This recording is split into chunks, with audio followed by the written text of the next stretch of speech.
Get together na naming magkakaibigan. Pumunta ako dito sa pwesto ng hipag ko, ang Paula's Chicharon. Located at Tigpala, San Miguel, Bulacan. Isa po ang Paula's Chicharon sa napakabiling chicharon dito sa San Miguel. Wow. Hindi naguulit ng mantika kaya hindi maitim at hindi maanta. Araw-araw, bago. Hindi lang chicharon ang tinda nila dito. Meron ding mga sweets tulad ng pastillas, makapuno at kung ano-ano pa. Meron ding buro at itlog na pula. O diba, wala ka nang hahanapin pa. Kaya itong hipag ko hindi maganda ugaga sa dami ng bumibili. At bukod pa nga sa bumibili dito, marami din silang mga orders. Kaya ang mga tauhan nila dito walang tigil sa pagsusupot. Bago nga pala magpasko ang ganap na to. Dumating kasi ang kaibigan namin galing Finland. At dahil nga busy ang hipag ko, dito na kami nag-get together. Sobrang saya dahil madalang na lang din kami magkita-kita. Ang naka-green ay si Best Gemma ang galing sa Finland. Kami naman ni Best Amy ay nagkita nung binyag ng kambal namin.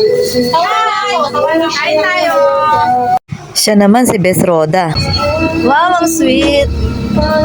Ang kuya ko naman busy sa paghihiwa ng kalamansi para sa sausawan. Madami kaming pagkain, inihaw na liempo, hipon, pampano, bulalo at inihaw na hito. Ang hipag ko naupo na, napagod na siguro. Wala kasing tigil ang bumibili. At syempre wala nang tigil ang kwentuhan namin. Sayang nga hindi kami kompleto. Hindi kasi nakauwi si Best Connie. At wala din daw si Best Tess. Nasa Saudi naman si Best Bet. Hindi pa nga kami makahinga sa busog dahil sa dami ng nakain namin. Ito at meron na naman kaming kailangan kainin. Nabili daw ni Best Gemma ito sa NLEX. Kaso hindi pa naman talaga namin kayang kumain. Kaya si Best Roda na lang muna ang pinatikim namin kung masarap pa to. At approve daw ito sa kanya. O tingnan nyo, ang laki na ng kagat niya. Magkakaibigan na kami since second year high school pa. Kaya nakilala ng kuya ko ang hipag ko na ngayon. Nakaibigan ko nga since high school. O tingnan nyo naman si Inday, bit-bit na agad yung Sharon na. Parang aagawan kahit sa picture hindi mabitawan. Bago kami umuwi, dumaan kami sa O-Save. Manager dito ang kapatid ni Best Amy. Kaso nakauwi na pala. Ginabi na kasi kami. Dumaan pa kasi kami sa Masagana dahil bumili ng cake si Best Gem. Ngayon lang ako napasok dito sa O-Save. At halos kompleto din pala ang mga mabibili dito. Bago lang kasi to, siguro mga 2 years pa lang. Madami ding mga frozen dito. Sayang nga at nakalimutan kong videohan yung mismong pangalan sa labas. Alam niyo naman si Inday, makakalimutin. Pero yung pag-selfie, hindi nakakalimutan. Charot. At dahil mas malayo ang bahay ni Best Gem, nauna muna namin siyang hinatid. At nakita nga namin na napakaganda na pala ng simbahan ng King Kabayo. Dito bininyagan ang anak ni Gem. At kami ding magkakaibigan ng ninang. Lahat ng mga anak namin, umiikot lang sa amin ang mga ninang. Halos 40 years na kaming magkakaibigan. Nagkakaroon man ng tampuhan, sandali lang. Pag nagkita-kita, parang wala lang nangyari. Masaya pa rin at hindi nauubusan ng mga kwentuhan at istorya. At wala nang lihiman sa isa't isa.